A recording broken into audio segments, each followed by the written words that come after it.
Ya oke, ketemu lagi di ide Ruby, ide RP, ide Ruby Prasetyo. Kali ini yang saya bahas sensitif, jadi mungkin kalau sedang menonton bisa dijauhkan dari anak-anak gitu ya. Karena ini tentang bagaimana saya mengajari anak saya untuk melakukan hal-hal yang mungkin tidak diperbolehkan bagi anak-anak yang lain. Jadi mungkin dilihat dulu baru nanti kalau misalnya mau uh, nonton dengan anaknya atau anaknya mau denger, mungkin bisa setelah melihat ini sampai selesai dulu. Ya, karena ini memang sensitif. Saya sudah memberikan ini ya, peringatannya. Karena di sini saya ingin cerita saat saya mengajari anak saya mengumpat, kemudian juga mengucapkan kata-kata kotor dan juga kata-kata yang omongan-omongan jorok kayak gitu ya. Oke, ya. Kenapa saya mengajarkan ini pada anak saya? Karena ini adalah hal yang memang tidak diajarkan di sekolah. Sekolah tidak mengajarkan ini. Mungkin itu jadi salah satu kelemahan dari sekolah ya, karena sekolah tidak memberikan pengajaran ini, bahkan mungkin melarang untuk mengatakannya dengan pendekatan-pendekatan yang menurut saya justru kurang tepat dan membuat anak-anak menjadi lebih liar, menjadi lebih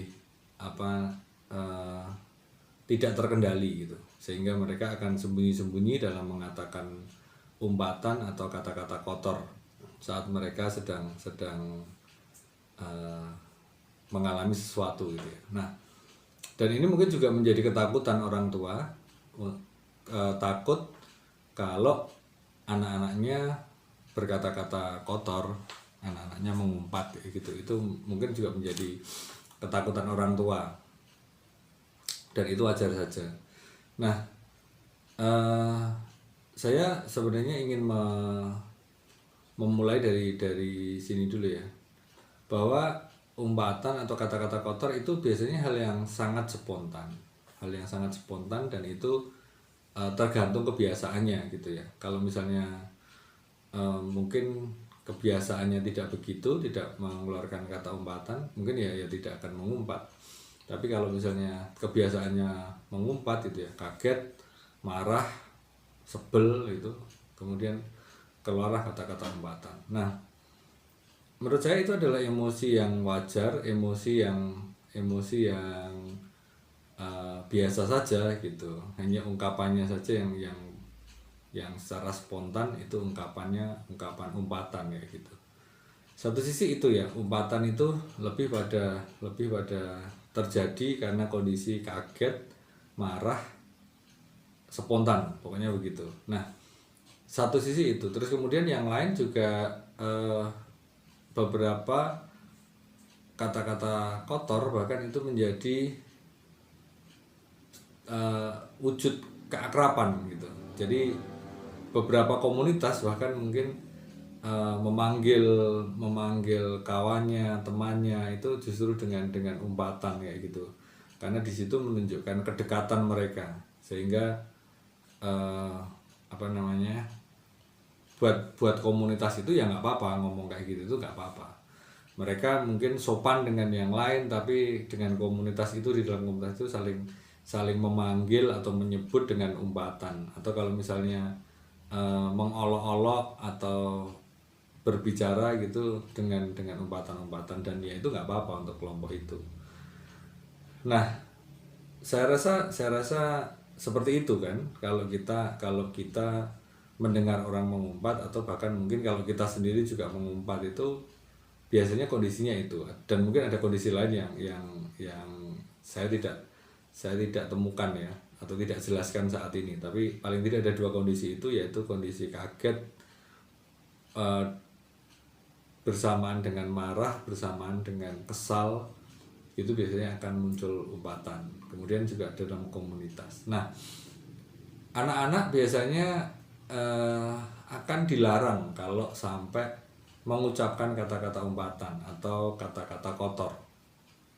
Dan ini wajar saja gitu ya. Orang tua bahkan mungkin orang tua yang suka berkata-kata kotor pun, suka mengumpat pun saat mendengar anaknya mengatakan hal yang sama mungkin juga tidak nyaman gitu ya.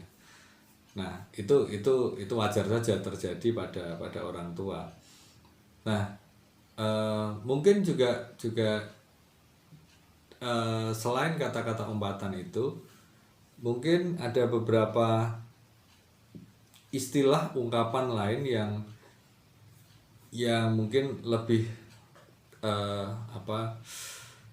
nada-nadanya itu nada-nada agama gitu ya, dari agama manapun gitu. Jadi saat kaget gitu terus kemudian mengungkapkan satu ungkapan gitu ya. Saya tidak perlu menyebutkan itu, ini lebih sensitif lagi saya rasa ya. Tapi mungkin itu karena kaget kemudian ada ucapan gitu.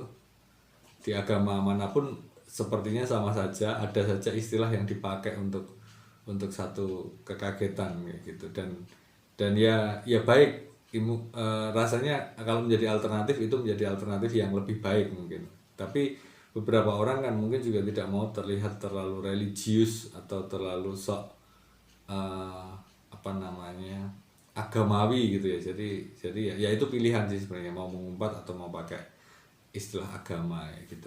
Nah, itulah mengapa supaya anak saya juga bertanggung jawab dalam pembicaraannya dan tidak membuat kaget gitu ya. Saya sebagai orang tuanya tidak dibuat kaget saat dia mengungkapkan sesuatu umpatan atau kata kotor. Makanya justru saya ajari gitu ya, saya ajari supaya bahkan saat dia mengumpat di depan orang lain, tidak dengan saya, mungkin dengan teman-temannya atau mungkin dengan saudara yang lain atau mungkin dengan orang tua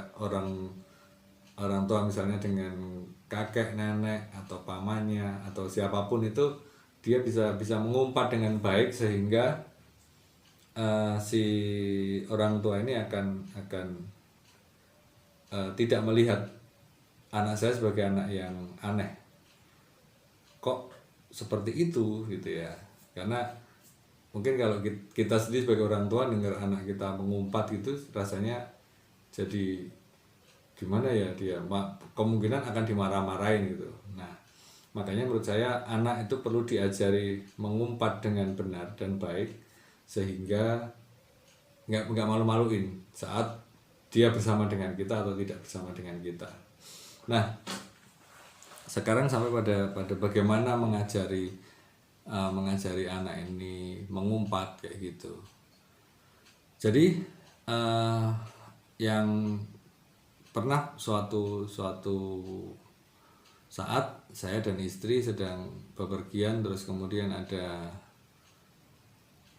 waktu itu ada sepeda yang ada di jalur cepat gitu. Jadi saya kurang memperhatikan, terus kemudian saya mengeluarkan kata-kata gitu. Terus kemudian istri saya bilang bahwa sepertinya itu bukan hal yang baik untuk dikatakan, karena nanti kalau kebiasaan bisa jadi pas bersama dengan anak-anak juga keluar kata-kata itu gitu. Nah, akhirnya kami dalam diskusi kami menyimpulkan, oh ya, berarti jangan sembarangan kata yang keluar kalau saat menghadapi yang seperti itu, karena di jalanan itu kan memang seperti itu ya, apalagi di jalanan waktu itu akan banyak sekali kondisi ketemu hal-hal yang seperti itu, yang mungkin mengagetkan dan bikin kesal gitu, sehingga mengucapkan kata-kata yang tidak nyaman didengar. Nah, dari situ kemudian berarti saya kalau sampai ada kondisi seperti itu, saya berarti akan mengucapkan kata-kata umpatan atau kata kotor.